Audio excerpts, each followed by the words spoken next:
Five insight question answer സെഷന്റെ 101 എപ്പിസോഡിലേക്ക് എല്ലാ മാന്യ പ്രേക്ഷകർക്കും സ്വാഗതം. ഈ സെഷനിലെ ആദ്യത്തെ ചോദ്യം എബ്രായ ലേഖനം 1-ാം അധ്യായം 13-ാം വാക്യത്തെ ആസ്പദമാക്കിയിട്ടുള്ളതാണ്. വചനത്തിൽ ഇപ്രകാരം കാണുന്നു: ഞാൻ നിന്റെ ശത്രുക്കളെ നിനക്ക് പാദപീഠമാക്കുവോളം നീ എന്റെ വലത്തുഭാഗത്തിരിക്ക എന്ന് ദൂതന്മാരിൽ ആരോടെങ്കിലും വല്ലപ്പോഴും അരുളി ചെയ്തിട്ടുണ്ടോ? സങ്കീർത്തനം 110:1 യഹോവ എന്റെ കർത്താവിനോട് അരുളി ചെയ്യുന്നത്: ഞാൻ നിന്റെ ശത്രുക്കളെ നിന്റെ പാദപീഠമാക്കുവോളം നീ എന്റെ വലത്തുഭാഗത്തിരിക്ക. ചോദ്യം ഇതാണ്: ഈ വാക്യങ്ങൾ ആരോട് പറയുന്നു? ആരുടെ പാദപീഠമാണ് ഇവിടെ ഉദ്ദേശിക്കുന്നത്? ഇവിടെ ശത്രുക്കൾ എന്ന് പറയുന്നത് ആരെ കുറിച്ചാണ്? Thank you for the question ma'am. Question ചോദിച്ച ആളിനോട് നന്ദി. ആൻസറിലേക്ക് വരികയാണ്. ഈ ചില ചോദ്യങ്ങൾ നമുക്ക് വേദപുസ്തകത്തിൽ ഒരു വാക്യം എടുത്തുകൊണ്ട് അല്ലെങ്കിൽ ഇന്ന ഭാഗത്ത് ഇങ്ങനെ പറഞ്ഞിരിക്കുന്നത് എടുത്തുകൊണ്ട് മറുപടി പറയാൻ കഴിയുന്നതല്ല. അത് നമ്മൾ ആദ്യം മനസ്സിലാക്കണം. അതുകൊണ്ടാണ് ഈ ചോദ്യം ഉണ്ടാകുന്നത് തന്നെ. കാര്യം വേദപുസ്തകം മുഴുവൻ ഒരാളിങ്ങനെ ഒരു വായനക്കാരൻ ആദ്യം മുതൽ അവസാനം വരെ വായിച്ചാൽ ഈ ചോദ്യത്തിന് മറുപടി കിട്ടുമെന്നിരിക്കട്ടെ, അപ്പൊ ഈ ചോദ്യം ഉണ്ടാകത്തില്ല. വായിച്ചപ്പോൾ അദ്ദേഹത്തിന് മനസ്സിലായി. വിശുദ്ധ തിരുവെഴുത്തുകളുടെ ഒരു പ്രത്യേകത, അതിൻ്റെ ഒരു നല്ല ഭാഗവും അണ്ടർസ്റ്റുഡ് എലമെന്റ്സും അൺറിട്ടൺ ഇൻ ദ ബൈബിൾ എന്ന എലമെന്റ്സുമാണ്.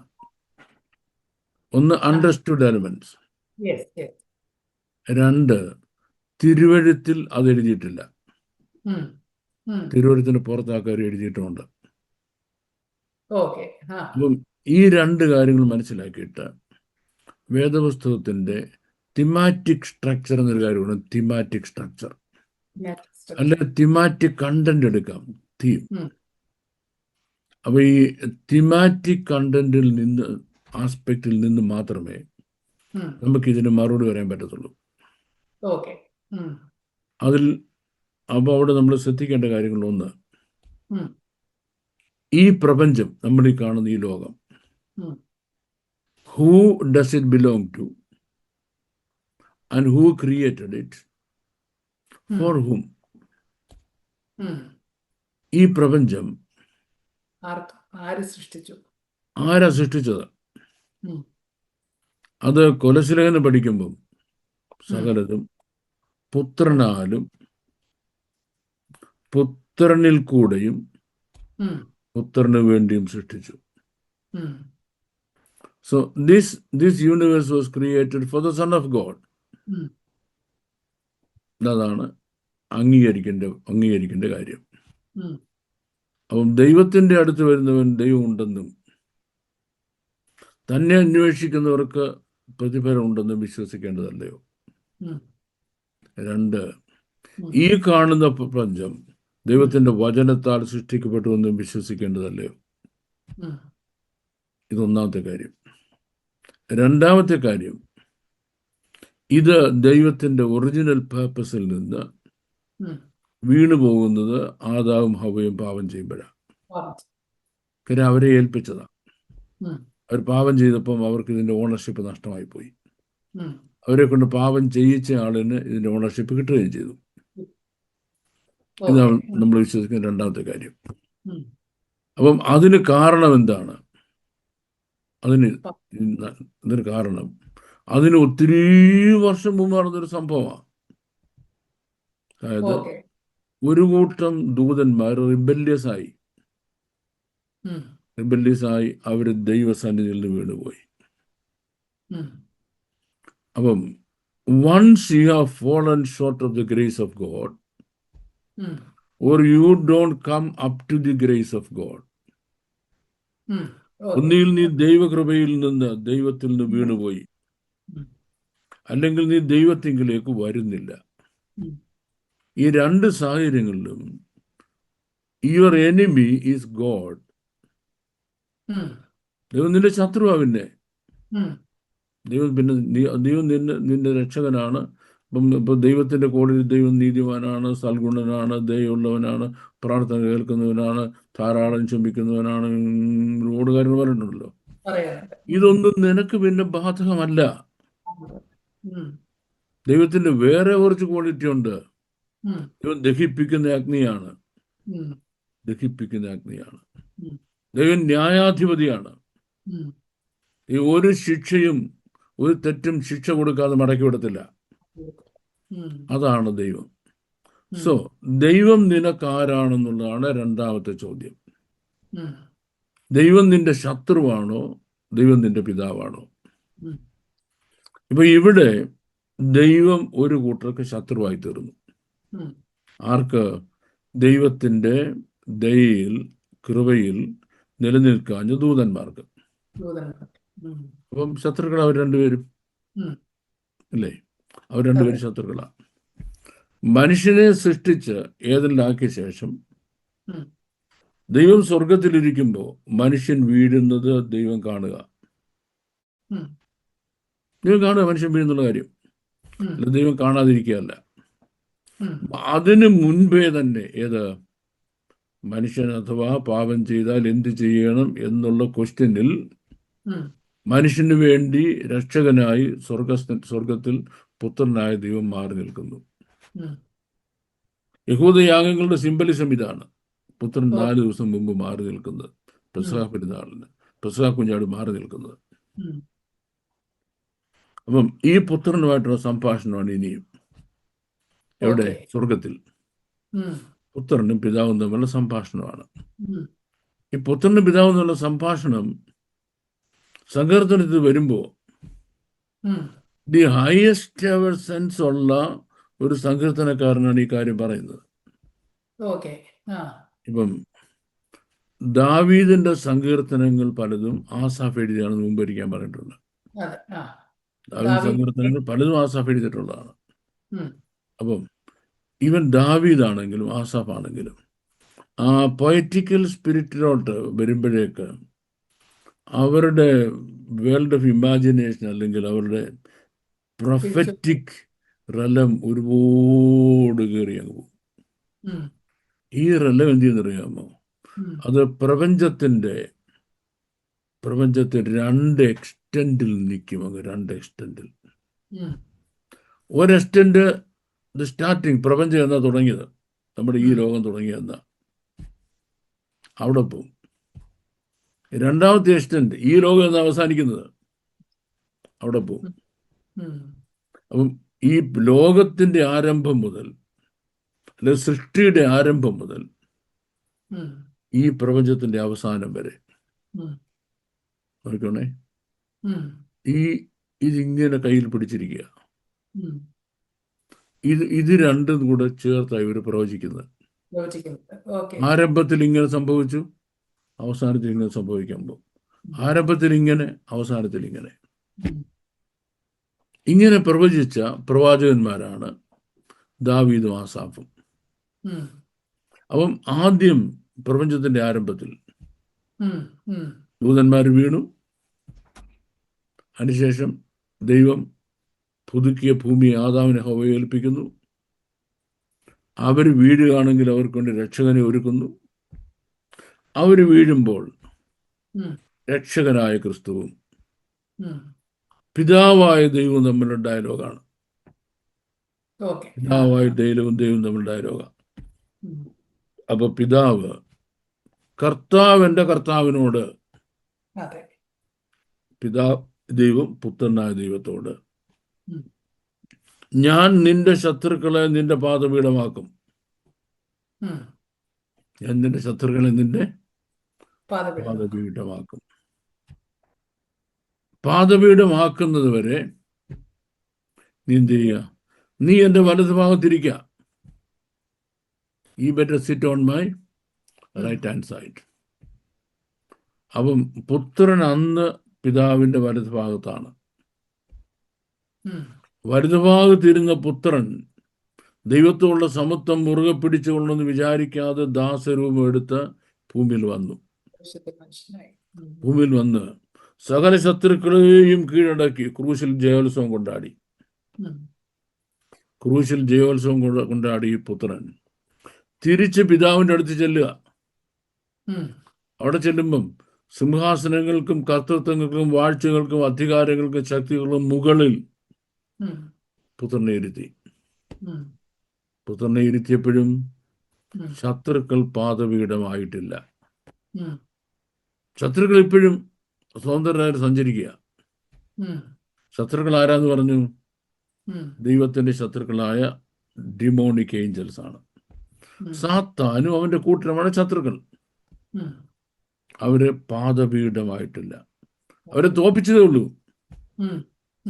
അണ്ടർ ദ ഫുഡ് സ്റ്റോൾ വന്നിട്ടില്ല. അണ്ടർ ദ ഫുഡ് സ്റ്റോൾ വരുന്നത് at the very last of the event. നമുക്ക് കണക്കൂട്ടാൻ കഴിയുന്ന ഈവൻസിന്റെ ഏറ്റവും ലാസ്റ്റിന് തൊട്ട് മുമ്പ് നമുക്ക് കണക്കൂട്ടാൻ കഴിയുന്ന ഏറ്റവും ലാസ്റ്റ് എന്ന് പറയുന്നത് പുതിയ യെരൂശലേമും പുതിയ വാനഭൂമിയുമാണ്. പുതിയ യെരൂശലേമും പുതിയ വാനഭൂമിക്കും തൊട്ട് മുമ്പ് നടക്കുന്നത് സാത്താന്റെ ന്യായവിധിയാണ്. സാത്താന്റെ ന്യായവിധിയുടെ അന്ന് റോമാലേഖനത്തിൽ പൗലോസ് പറയുന്നത്, എൻ്റെ ദൈവമോ സാത്താനെ വേഗത്തിൽ നിങ്ങളുടെ കാൽ കീഴി ചവിട്ടിക്കളയും. എൻ്റെ ദൈവമോ സാത്താനെ വേഗത്തിൽ നിന്റെ കാൽ കീഴ് ചവിട്ടിക്കളയും. ആ സംഭവം നടക്കുന്നതുവരെ പുത്രനോട് പറഞ്ഞു, you be at my right hand, നീ എൻ്റെ വലതു ഭാഗത്ത് ഇരുന്നോളം പറഞ്ഞു. ഈ കാര്യം അപ്പോസ്തലനായ പൗലോസ് ഇവിടെ എബ്രായ ലേഖനത്തിൽ കോട്ട് ചെയ്യാണ്. അപ്പം ആരോട് സംസാരിക്കുന്നു? പിതാവ് പുത്രനോട് സംസാരിക്കുന്നു. ശത്രു ആര്? ദുഷ്ട സാത്താൻ.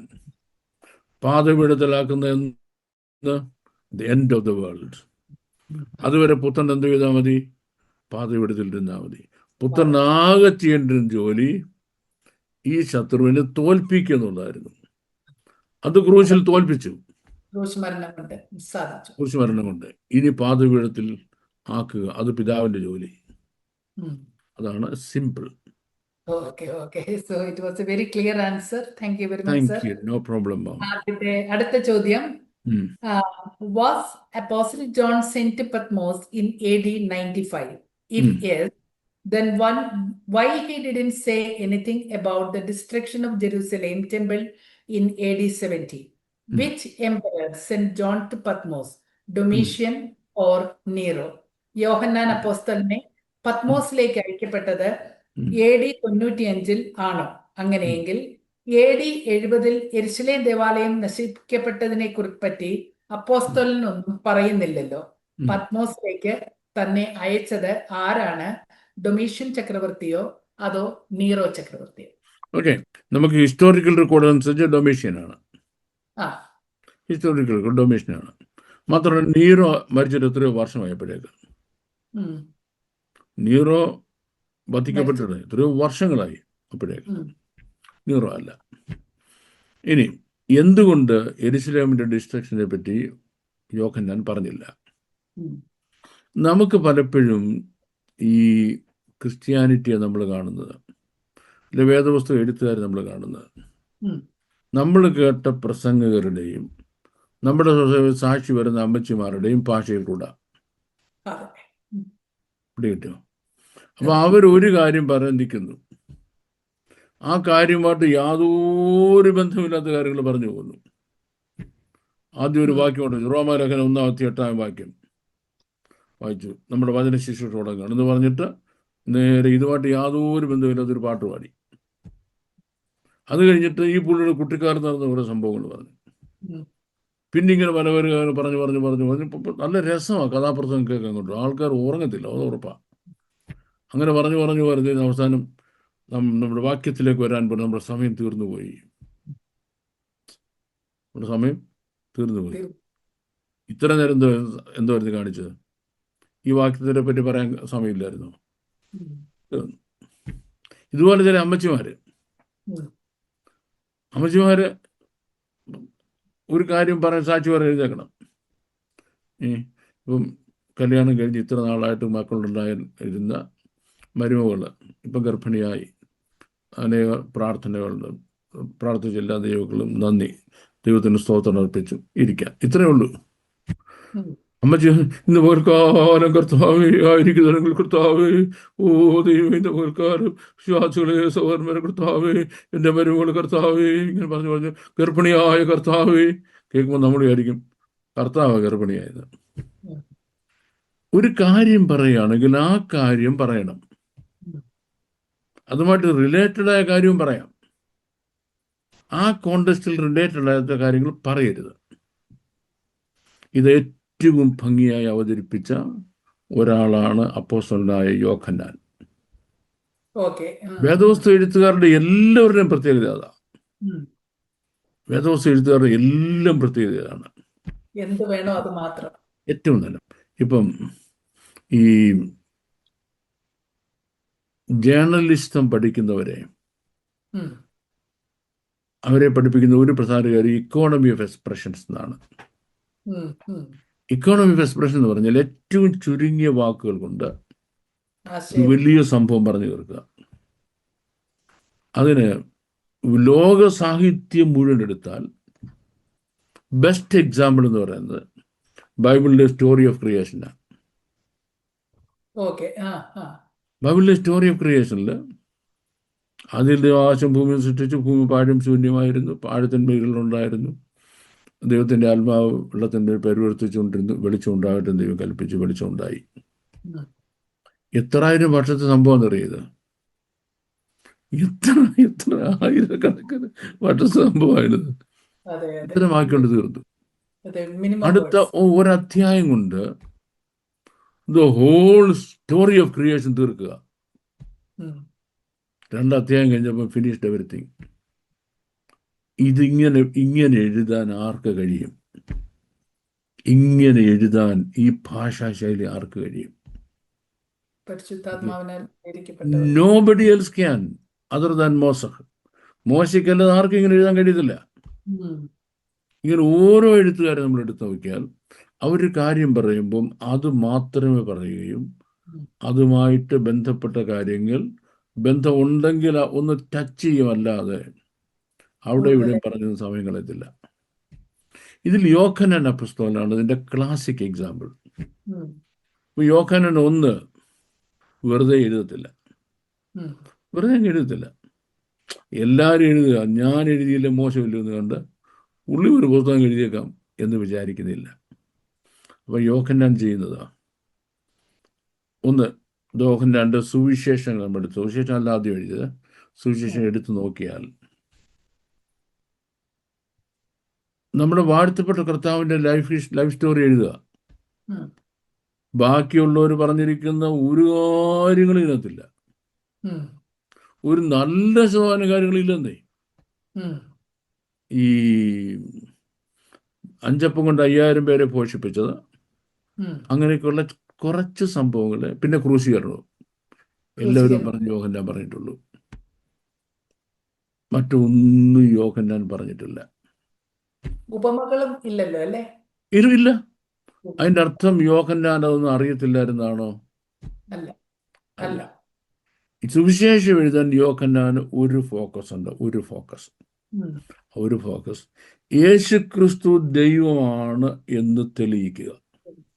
ഉം. എന്തിനു വേണ്ടി? that you should go on believing ഉം. that he is the Son of God.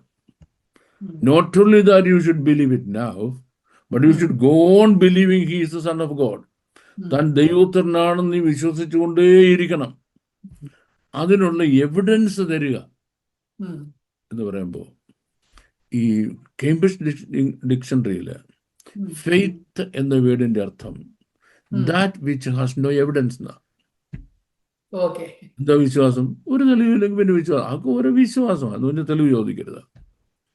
Yohannan I give you these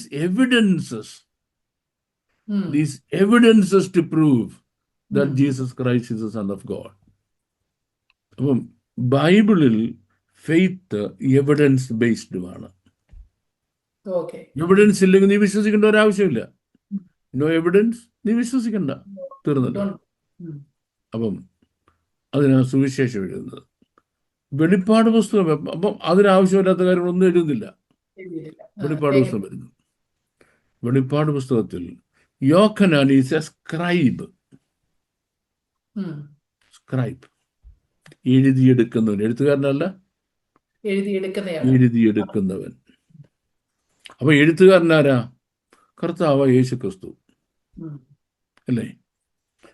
കർത്താവ് യേശു ക്രിസ്തു തൻ്റെ പിതാവിൽ ലഭിച്ച കാര്യങ്ങൾ നേരിട്ടും ഒരു ദൂതനിൽ കൂടെയും യോഹന്നാനോട് പറയുന്നു. യോഹന്നാനോട് എന്തേ ഉള്ളൂ? എഴുതിയെടുക്കുന്നു. അപ്പൊ ഇതിൽ എന്തെല്ലാം കണ്ടന്റ് വരണമെന്ന് ആരാ തീരുമാനിക്കേണ്ടത്? എഴുത്തുകാരനാ തീരുമാനിക്കുന്നത്. എഴുതിയെടുക്കുന്നതിനല്ല തീരുമാനിക്കുന്നത്. എഴുതിയെടുക്കുന്നതിനാണ് തീരുമാനിക്കേണ്ട റൈറ്റും ഇല്ല. തീർന്നല്ലോ. അപ്പം ഡിസൈഡ് ചെയ്തത് എഴുത്തുകാരനായ കർത്താവ് യേശു ക്രിസ്തു. എന്തെല്ലാം യോഹന്നാനോട് പറയാൻ ദൂതനോട് ആവശ്യപ്പെട്ടോ, ദൂതൻ അത് പറഞ്ഞു. പലപ്പോഴും ഈ പറഞ്ഞു കേട്ടുമ്പോൾ കർത്താവ് യോഹന്നാൻ വിരണ്ടു, പുള്ളി എഴുത്തങ്ങ് നിർത്തും. പേടിച്ചു പോയി. എഴുത എന്ന് റിപ്പീറ്റഡ് ആയിട്ട് പല പ്രാവശ്യം പറയുന്നുണ്ട്. എന്തുകൊണ്ട്? ഇദ്ദേഹം സ്റ്റക്കായിപ്പോയി. അങ്ങ് എഴുതാൻ പോയി മറന്നുപോയി. ഈ താൻ കാണുന്ന കാര്യങ്ങളുടെ ഗാംഭീര്യം കണ്ടിട്ട് എഴുതാൻ പോലും മറന്നുപോയി. ഇതിന്റെ പ്രത്യേകത എന്താ?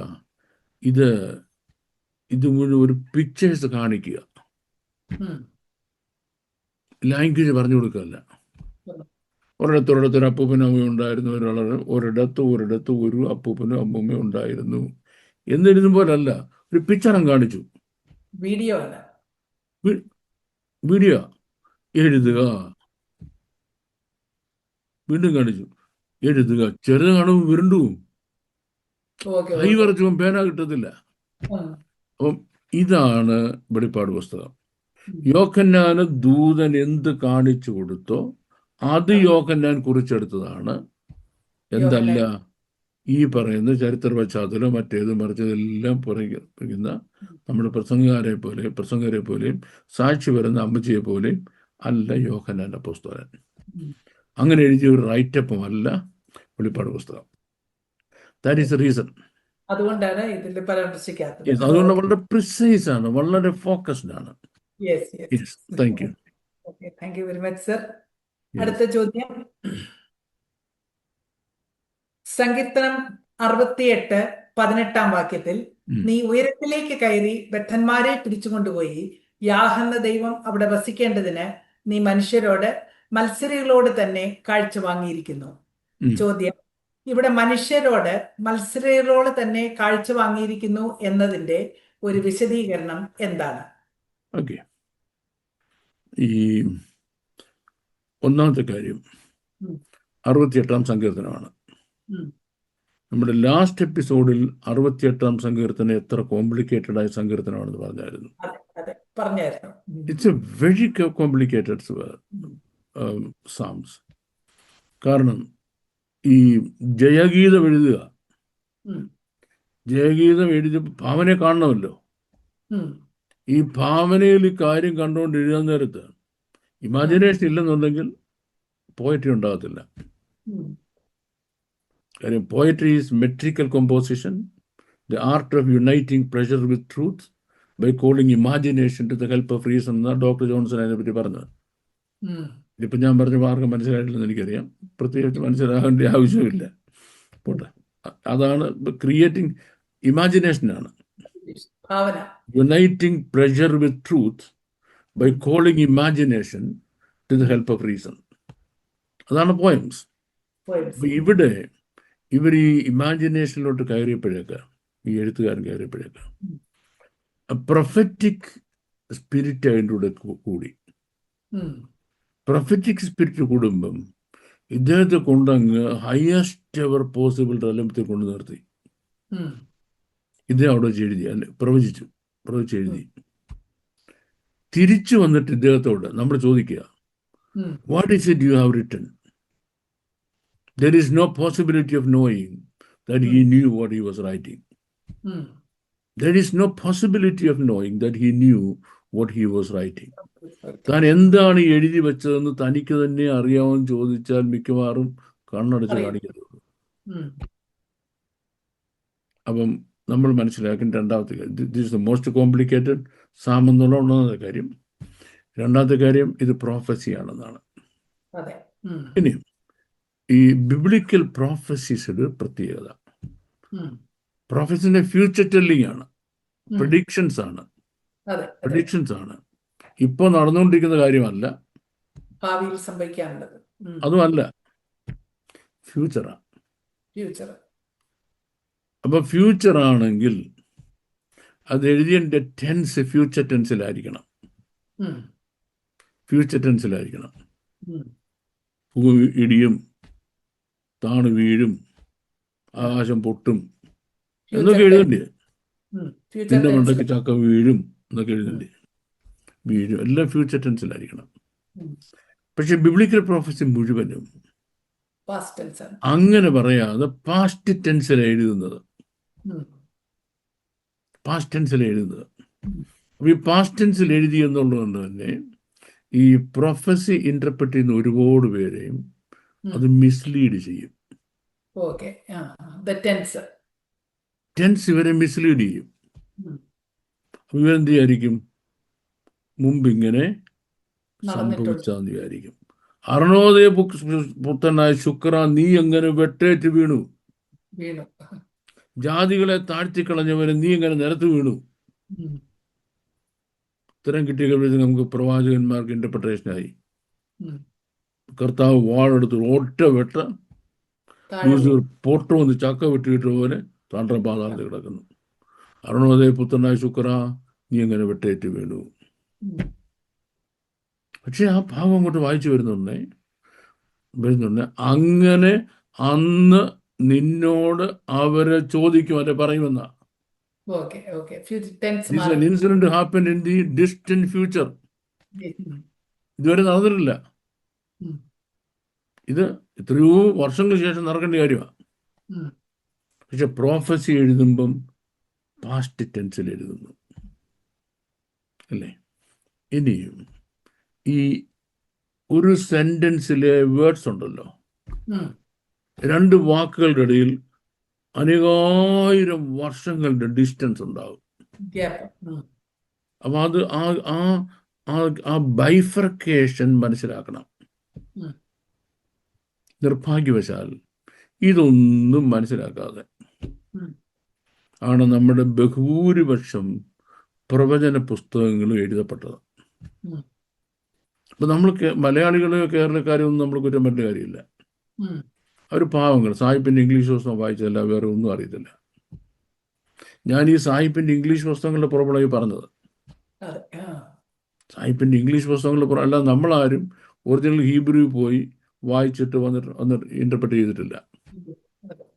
ഇപ്പം ഒറിജിനൽ ഹീബ്രുവിൽ പഠിച്ച ആൾ ഞാൻ മാത്രമാണെന്ന് ഞാൻ പറയത്തില്ല. കാരണം എത്രയോ വർഷമായ ആൾ പഠിപ്പിക്കുന്നുണ്ട്. പക്ഷേ ഈ ഇന്റർപ്രറ്റ് ചെയ്യുന്നുണ്ടല്ലോ, ഒറിജിനൽ ഹീബ്രു ലാംഗ്വേജിൽ എന്തായിരുന്നു എന്നുള്ളത് ഇന്റർപ്രറ്റ് ചെയ്യാൻ ഇപ്പൊ ഈ ജനറേഷൻ ഞാൻ വേറെ ആരും കാണുന്നില്ല. ആരും ഇല്ലെന്ന് ഞാൻ പറയത്തില്ല, പക്ഷെ ആരും മുന്നോട്ട് വരുന്നില്ല. എന്തുകൊണ്ടോ? പക്ഷെ മുന്നോട്ട് വരാത്തതിന്റെ പ്രധാന കാര്യം എന്നറിയാമോ? ഇത് ആരോടെ പറയുന്നത്? ഭൂലോക വിവരദോഷികളോടാണ്. മനസ്സിലായി? അവർക്ക് ഇതെല്ലാം പറഞ്ഞ് മനസ്സിലാവും. അവർ പറയും പൊട്ടനാന്ന് പറയും. അവർ പറയും ഏതുപോലെ ഞങ്ങളുടെ ഈ ഒരു പറച്ചിലുണ്ടേ, നെഹ്റു ഷാദിരായി പോയ കഥയെന്ന്. ഷാദിര എന്ന് പറഞ്ഞാൽ UPക്കും ഡൽഹിക്കും ഇടയ്ക്കുള്ള ഒരു വലിയ പ്രാന്താലയമാണ്. ഭയങ്കര ഒരു പ്രാന്താലയമാണ്. ഞങ്ങൾ കേട്ടുള്ള കഥയാണെന്നതായിരിക്കും, പക്ഷെ ശരിയായിരിക്കത്തില്ല. നെഹ്റു ഇത് സന്ദർശിക്കാൻ പോകുന്നു. അപ്പൊ ഒരു കിറുക്കൻ വന്ന് ചോദിക്കുന്നു, കോനെ നിങ്ങൾ ആരാ? ഞാൻ ഇന്ത്യയുടെ പ്രധാനമന്ത്രിയായ പണ്ഡിറ്റ് ജവഹർലാൽ നെഹ്റു ആണ്. ഇത് കേട്ടത് ഇവൻ ചിരിയോടെ ചിരി. ഇവന് ചിരി അടക്കാൻ കഴിയുന്നില്ല. നീ എന്തിനാണ് ചിരിക്കുന്നത്? പറഞ്ഞു, അവൻ ഇവിടെ വന്നപ്പോൾ അവൻ ഗാന്ധിയാന്നാ പറഞ്ഞത്. ഇല്ല, മറ്റവൻ അവൻ പട്ടേലാന്നാ പറഞ്ഞത്. നീ പറയാ നീ നെഹ്റു ആണ്. മനസ്സിലായി? അപ്പൊ അത്രയും മനസ്സിലാക്കാനുള്ള കഴിവേ ഇവനുള്ളൂ, കീർക്കനുള്ളൂ. പലപ്പോഴും ഈ പ്രവചനം നമ്മൾ വ്യാഖ്യാനിച്ച് പറയുമ്പോൾ നമുക്കുള്ള പ്രോബ്ലം ഇതാണ്. ഉം. ആരോടായി പറയുന്നത്? അതെ അതെ ഇതിൻ്റെ ഒന്നും യാതൊരു വെളിച്ചവും കിട്ടിയിട്ടില്ലാത്ത ആൾക്കാരാണ് നമ്മൾ ഈ പറയുന്നത്. അവർക്ക് നമ്മളെ പൊട്ടനാന്ന് പറയാന്നല്ല വേറൊന്നും അത് ഉൾക്കൊള്ളാൻ കഴിയുന്നില്ല. തലയ്ക്കകത്തോട്ട് കയറത്തില്ല. ഉം. അപ്പം 68ാം സംഘത്തിന് വന്നപ്പോൾ എഴുത്തുകാരൻ പ്രൊഫസിയുടെ ഹയസ്റ്റ് ലെവലിലേക്ക് കയറി. ഉം. അവിടെ കയറിയിട്ട് ഫ്യൂച്ചർ കാണുക. ഉം.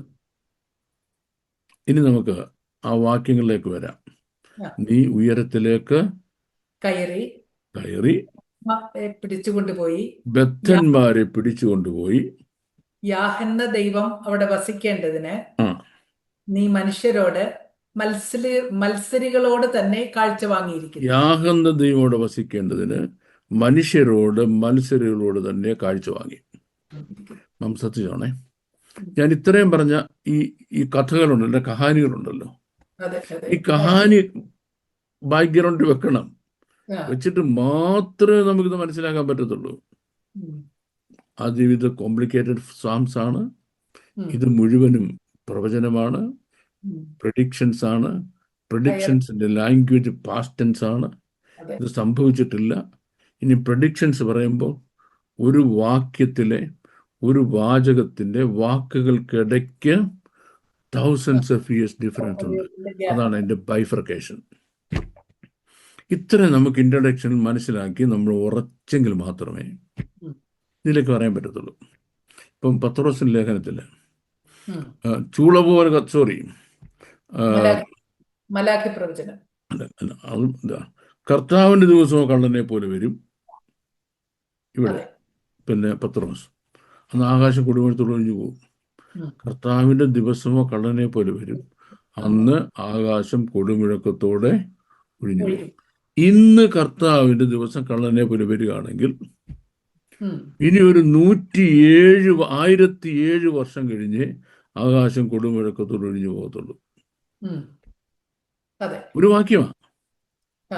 കർത്താവിന്റെ ദിവസമോ കള്ളനെ പോലെ വരും, അന്ന് ആകാശം കൊടുമുഴക്കത്തോട് ഒഴിഞ്ഞു. എന്ന് പെട്ടെന്ന് നമ്മൾ വിചാരിക്കും കർത്താവിന്റെ ദിവസം കള്ളനെ പോലെ വരുന്ന അന്നാണെന്ന്. അന്നല്ല. അത് കഴിഞ്ഞ് 1007 വർഷം കഴിഞ്ഞിട്ടേ ആകാശം കൊടുമുഴക്കത്തോട് ഒഴിഞ്ഞു പോകത്തുള്ളൂ. അതാണ് ഒരു വാക്യത്തിന്റെ അകത്തെ ബൈഫർക്കേഷൻ എന്ന് പറയുന്നത്. ബൈഫർക്കേഷൻ. നീ ഉയരത്തിലേക്ക് കയറി ബദ്ധന്മാരെ പിടിച്ചുകൊണ്ടുപോയി യാഹെന്ന ദൈവം അവിടെ വസിക്കേണ്ടതിന് മത്സരികളോട് തന്നെ കാഴ്ച വാങ്ങിയിരിക്കുന്നു. ഇത്രയും ഓരോ വാക്കും എടുക്കേണ്ടതാണ്. നീ എന്ന് പറഞ്ഞിരിക്കുന്ന കർത്താവായ യേശു ക്രിസ്തുവിനെ പറ്റിയാണ്. ഉയരത്തിലേക്ക് കയറിപ്പോയി എന്ന് പറഞ്ഞാൽ ഭൂമിയുടെ അധോ ഭാഗങ്ങളിലേക്ക് അവന് മുമ്പ് ഇറങ്ങിയിരുന്നു എന്നാണ്. ഇതിനെപ്പറ്റി പൗലോസ് എക്സ്പ്ലെയിൻ ചെയ്യുന്നുണ്ട്. ഉയരത്തിലേക്ക് കയറി എന്ന് പറയുമ്പോൾ അവൻ അധോ ഭാഗങ്ങളിലേക്ക് ഇറങ്ങിപ്പോയി എന്ന് വരുന്നില്ലയോ? അപ്പൊ ഈ അധോ ഭാഗങ്ങളിലേക്ക് ഇറങ്ങിപ്പോയത് കർത്താവായ യേശു ക്രിസ്തു, ദൂതന്മാരാരുമല്ല. അവിടെ നിന്ന് എങ്ങോട്ടാണ് പോകുന്നത്? ഏറ്റവും ഉയരത്തിലേക്ക് കയറിപ്പോയി ബദ്ധന്മാരെ പിടിച്ചുകൊണ്ടുപോയി. ആരാ ബദ്ധന്മാര്? നോഹയുടെ കാലത്ത് നോഹ പ്രസംഗിച്ചപ്പോ വിശ്വസിക്കാതെ ജലപ്രളയത്തിൽ മരിച്ചുപോയി ബന്ധനസ്ഥരായി സാത്താന്റെ കസ്റ്റഡിയിൽ കിടന്ന ആളുകൾ. അവരോട് സുവിശേഷം പ്രസംഗിച്ചു. ആര്? നമ്മുടെ വാഴ്ത്തപ്പെട്ട കർത്താവ് ക്രൂശീകരണത്തിന് ശേഷം അവരെ അവിടുന്ന് വിടുവിച്ചു. അവരെ കൊണ്ട് ഉയരത്തിലേക്ക് കയറിപ്പോയി. ഉയരത്തിലേക്ക് കയറി ബദ്ധന്മാരെ പിടിച്ചുകൊണ്ടുപോയി. അടുത്തത് യാഹെന്ന ദൈവം അവിടെ വസിക്കണം. അത് സിയോനെ പറ്റിയുള്ള റെഫറൻസാ. യാഹെന്ന ദൈവം അവിടെ വസിക്കണം. യാഹെന്ന ദൈവം അവിടെ വസിക്കണം എന്ന് പറഞ്ഞാല് അതവിടെ ഇച്ചിരി മെനക്കേറുള്ള കാര്യമാണ്. നമ്മുടെ വാഴ്ത്തപ്പെട്ട കർത്താവ് ഭൂമിയിലെ മഹോപദ്രവത്തിന് ശേഷം 1000 വിശുദ്ധന്മാരുമായി ഭൂമിയിൽ വരുമ്പോൾ തന്റെ ഭരണ ശിരാകേന്ദ്രമാക്കുന്നത് ഏതാ? യെരുശലേമാണ്, ഉം. ഈയോൻ മലയാണ്. അവിടെ യാഹെന്ന ദൈവം വസിക്കണം. ഉം. അവിടെ യാഹ് എന്ന് പറയുന്ന ദൈവം ആരാണ്? ഈ പുത്രൻ തന്നെയാണ് പുത്രൻ തന്നെ. ഓക്കെ. വസിക്കണം. അവിടെ വസിക്കാൻ വരുമ്പോൾ അതുവരെ തന്നോട് എതിർത്ത് നിന്ന് മത്സരിച്ചു നിന്നവർ, ഇവിടെ 2-ാം സങ്കീർത്തനം കാണുന്നുണ്ട് മത്സരം, അല്ലേ? അതെ. നാം അവന്റെ കെട്ടുകളെ പൊട്ടിച്ച് അവന്റെ കയറുകളെ അറിഞ്ഞു കളയുക, അല്ലേ? ആ ആള് അവരെ എന്ത് ചെയ്യുന്നു? അവര് ദ്വീപുകളിൽ നിന്ന്, ഭൂമിയുടെ അറ്റങ്ങളിൽ നിന്ന് തിരുമുൽ കാഴ്ചമായി നമ്മുടെ കർത്താവിനെ വരുന്നു കണ്ട് നമസ്കരിക്കുന്നതിന്, അഹന്തയോടെ വസിക്കേണ്ടതിന് മനുഷ്യരോട് മത്സരിക്കുക. ആരാ മത്സരികളെന്ന് മനസ്സിലായോ? ബഹോദര കാലത്ത് കർത്താവിന്റെ നിയമങ്ങളോട് എതിർത്ത് മത്സരിച്ചവർ, ആ ഭൂമിയിലെ രാജാക്കന്മാർ എന്ത് ചെയ്യുന്നു? കാഴ്ച കൊണ്ടുവരുന്നു, തിരുമുൽ കാഴ്ചയായിട്ട് വരുന്നു നമ്മുടെ വാഴ്ത്തപ്പെട്ട കർത്താവിന് കൊടുക്കാൻ. യാഹന്ത ഇവിടെ വസിക്കേണ്ടതിന് മനുഷ്യരോട് തന്നെ കാഴ്ച വാങ്ങിയിരിക്കുന്നു. കാഴ്ച വാങ്ങും എന്നാണ് മനസ്സിലാക്കേണ്ടത്. എപ്പോ? മഹോപദ്രവകാലത്തിന്റെ അവസാനം, 1000 ആണ്ട് വാഴ്ചയുടെ ആരംഭത്തിൽ നമ്മുടെ കർത്താവ് വരുമ്പോൾ. ഇതൊക്കെ നടക്കുന്നതിന്, ഇതൊരു നടന്നിട്ടില്ല കേട്ടോ. ഒരു ഭാഗം നടന്നുണ്ട്. ഏതാ? ഉയരത്തിലെ കയറിപ്പോയി പിന്നെ ബദ്ധന്മാരെ വിടുവി സൗഭാഗ്യത്തിലാക്കുന്നുണ്ട് നടന്നുള്ളൂ. ബാക്കി നടന്നിട്ടില്ല. ഈ അതുപോലും നടക്കുന്നതിന്, ഏതാ? അതുപോലും നടക്കുന്നതിന് 1000 വർഷം മുമ്പ്, ഈ 1000 വർഷം നോക്കി എന്തോ ആലോചിച്ച്, 1000 വർഷം മുമ്പ് പ്രവാചകൻ എഴുതി വെക്കുക എന്ത് ഇങ്ങനെ സംഭവിക്കുമെന്ന്. അപ്പൊ 2 കാലഘട്ടത്തിന്റെ പ്രവചനം. ഒന്ന് കൃപായുഗം ആരംഭിക്കുന്ന സമയത്തെ പ്രവചനം. അതാണ് ഉയരത്തിലെ കയറി പോകുന്നത്. ഇനിയും മനുഷ്യരോട് തന്നെ കാഴ്ച വാങ്ങുന്നത് കൃപായുഗം അവസാനിച്ച് 1000 ആണ്ട് വാഴ്ച ആരംഭിക്കുമ്പോൾ. അപ്പം ഞാനതാ പറഞ്ഞേ, ഈ കാലഘട്ടത്തിന്റെ പ്രപഞ്ചത്തിന്റെ ഒരു സൈഡ് മുതൽ മറ്റേ സൈഡ് വരെ കണ്ടിട്ടാണ് ഇവര് പ്രവചിക്കുന്നത്.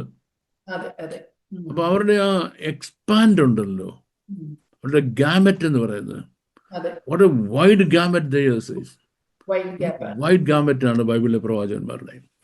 അപ്പൊ നമ്മൾ അത് മനസ്സിലാക്കാതെ, അത് തിരിച്ചറിയാതെ നമ്മൾ ഈ പ്രവചനത്തിൽ കയറി കൈവച്ചാൽ നമ്മൾ ഒരുമാതിരി എന്താ പറയേണ്ടത്, പറയുന്ന മുഴുവൻ മണ്ടത്തരമായി പോകും. This is so profound, absolutely deep, വളരെ വളരെ വളരെ ആഴമേറിയ പ്രവചന ഭാഗങ്ങളാണിത്. ഈ സെഷൻ പ്രേക്ഷകർക്ക് അനുഗ്രഹമായി നിങ്ങൾ കരുതുന്നു. തുടർന്നും വേദപുസ്തക അടിസ്ഥാനത്തിലുള്ള നിങ്ങളുടെ സംശയങ്ങൾ സ്ക്രീനിൽ കാണുന്ന നമ്പറിൽ ഞങ്ങളെ അറിയിക്കാവുന്നതാണ്. അതത് സമയത്ത് സർ അതിന്റെ ഉത്തരം നൽകുന്നതായിരിക്കും. May God bless you. Thank you.